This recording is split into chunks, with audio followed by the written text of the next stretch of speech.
Hello and welcome to this public policy discussion series. I'm joined by Pradeep Singh, Deputy Dean of the Indian School of Business and CEO of the Mohali campus. Thank you so much for joining us. So, since I said that you are the CEO of the Mohali campus, I'm assuming Chandigarh is your favorite city as well.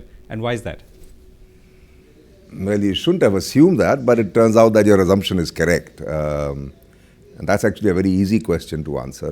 Chandigarh, I would rate as my favorite city in India at least. And that's as much for emotional reasons as it is for pretty practical reasons. I am from Chandigarh, although I was away for 36 years before I returned to the Indian School of Business 2 years ago. My father was the chief architect of Chandigarh. I have very fond memories growing up in that city. So I have this emotional connect. But it is a very, very reliable, high-quality urban environment. It doesn't have the aggravations and irritations and pinpricks of practically any other Indian city. The roads, the water, the electricity, the traffic, the people, therefore, are much calmer and much more amenable to being friendly. It all around creates a very, very nice ambience in which to live and bring up a family and grow. Right. And so these are the things that Chandigarh has got right. And why is it that other cities in India have not got this right? Well, Chandigarh is unique. Chandigarh was built from scratch. It was the dream of Pandit Jawaharlal Nehru and the Pradeep Singh, the then Chief Minister of Punjab, to create a symbol of free India, modern India. They took a large tract of farmland and started from scratch, brought in some of the best minds from around the world, pulled in the private sector and the government. So in many ways, it pulled together the best and the brightest to create a city from scratch. And therefore, they were able to avoid many of the mistakes that had been made in the past and create a world-class product. So it was a private-public partnership which was ahead of its time in some ways? In some ways, yes. In some ways, yes. Although, I must say, it was far more public than private, at least in its initial years. And which also, by the way, tells you that when the government really decides, it can do a high-quality job. But where I think it did depart, and thankfully, and thank God for that, from the usual way of government functioning was that even if it did not actively engage the private sector in the implementation of the city and its assets, it brought in the best and the brightest minds from around the world. It opened up itself, government opened up itself to more than the usual bureaucratic processes and political processes. Right. And we are grappling with the larger issue of public-private partnerships when it comes to infrastructure, whether it's urban infrastructure or rural infrastructure or infrastructure as a whole. Right. Why are we facing these challenges and why are we not able to get our arms around it despite so many years of efforts? Well, Govind, the news on public-private partnership front, particularly for delivery of infrastructure products and services, I'm afraid is not good at all. After about a 17-year long period of being the fashion of the day, being very, very popular, at least to talk about public-private partnerships and try to implement public-private partnerships. Today, the sentiment is turned pretty adverse. And in some ways, it feels like the end of an era.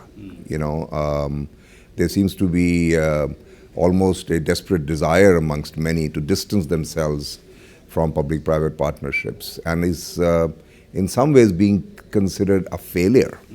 I hope I'm not being too extreme in my characterization of what the current status is, but I do feel that we are pretty close to a rather dismal view of PPP and writing it off, as you say. And that, to my mind, would be a huge tragedy. That would be, to my mind, a classic case of throwing out the baby with the bathwater. It is not PPP that has failed. It is certain aspects of how we went about using that strategy to deliver what we wanted. That has failed. We should actually learn our lessons learn from the mistakes we've made in the past, improve the situation, and move further with public-private partnerships rather than backwards. In fact, to my mind, there is a case for more PPPs, except that it shouldn't be done the way they were done in the past. So what would be your three key interventions? Well, I think largely it's been, number one, an issue of a capacity gap, both within the public sector and the private sector. The nuances of what makes public-private partnership successful, which is risk sharing. Okay. At the end of the day, PPP projects are supposed to be more efficient because they allocate risk better, and therefore are able to attract financing from around the world, from the private sector, from the government, and are able to get the best from the government and best from the private sector and bring it together. That allocation of risk we got wrong in many cases. Okay. Some of it was out of sheer lack of understanding, some of it was over-enthusiasm, and some of it was actually an unfortunate tendency, both in the public sector and the private sector, to not see it as a partnership, but instead trying to exploit the other. All right, the government said, let's get private money. The private sector said, let's use government to make quick bucks. All right, let's bid aggressively, let's get a project awarded to us, baad mein dekhenge. Okay, bid now, win now, negotiate later. It doesn't work that way. Both parties tried being cute. The third P in the PPP is very important. You have to be genuine partners. And this is not a genuine partner in an emotional sense, but you need to be able to slice and dice what the risks are, figure out which is the most appropriate entity to pick up that risk, and then allocate the risk appropriately. So a combination of these reasons, I think, led to, and last but not the least, a practical vacuum when it comes to regulation. Okay, public-private partnership contracts are by their very nature 20 years long, 25 years long, 30 years long. That is one of the reasons why they are supposed to deliver you greater value, because they integrate construction with operations and maintenance. So they have to be long-term. But in long-term also means that you can't predict and preempt everything. You can write a contract, you can try to be as careful as you can, but time will show up in ways that you haven't been prepared for, and you need to have the mechanisms in place, the processes in place, the institutions in place to be able to adjust, which is typically done through a regulatory mechanism. And unfortunately, in our anxiety and rush to get things done, we didn't put in place those regulatory mechanisms. And I must say, I hate to say I told you so, but for 15 years, many of us in the private sector in those days, we went around saying, please regulate us. Because we were aware of the fact that what is our greatest strength, which is our desire to make profit, is also our greatest weakness as the private sector. And unless we are regulated appropriately, the same strength of ours will turn into a weakness.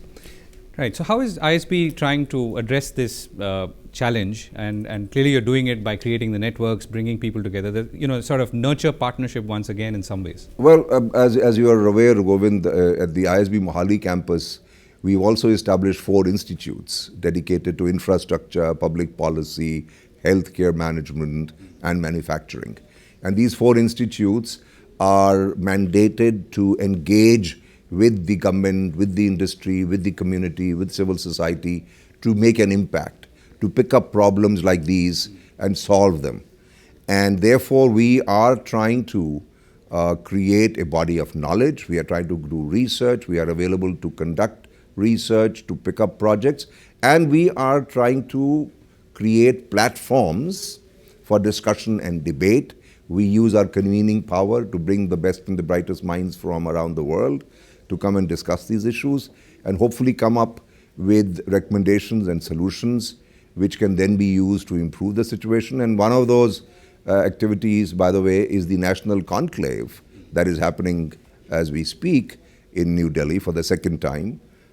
This is the second year that we are doing the Conclave, and this will become a flagship event going forward. We will do this every year, where we dedicate ourselves to discussing the current challenges being faced in these 4 sectors: infrastructure, healthcare, public policy, and manufacturing.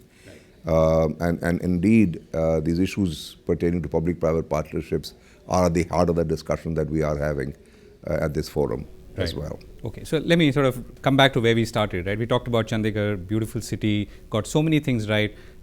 Is it your dream to see many more Chandigarhs, and what's the one thing that you could do to help that? It certainly is my dream to see many more Chandigarhs. Unfortunately, I don't see it happening very much so far. Chandigarh was started in 1951. That's a long time ago, and with the exception of Gandhinagar, which was a small way trying to replicate the planned process of growth that Chandigarh put in place, we haven't seen much. The twin cities of Mohali and Panchkula that have come around Chandigarh, they certainly seem to have benefited from what is learnt from Chandigarh. But very close by in Zirakpur, you see utter chaos and a mess. We seem to have learned nothing from it. Unfortunately, at the end of the day, there is no escaping the need for good public policy. You know, we can talk about the market and we can talk about the private sector. And the market and the private sector are very important. But they can deliver when there's an enabling environment and a direction and the ability to be able to have the kind of contractual structures, the financing structures, the regulatory structures which only public policy can provide. So I hope we learn more from the success of Chandigarh. Of course, we know the Delhi-Mumbai Industrial Corridor. That is a massively ambitious program, and our current Prime Minister is fully behind it. When he was Chief Minister of Gujarat, he promoted one of the 7 cities that are supposed to grow on that corridor. That's a wonderful opportunity. My only fear is that we have a tradition of losing these kind of opportunities. Look at Gurgaon for that matter. You know, you live in a world-class housing complex, you work in a world-class office, but going from one to the other is the worst kind of a third world experience that you can have because the urban environment wasn't taken care of. All we have is private spaces.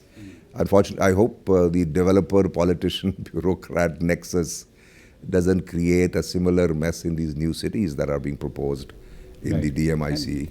And there are good lessons to learn from. I mean, whether it's a Chandigarh or right, there are good lessons to learn from successes and failures. Right.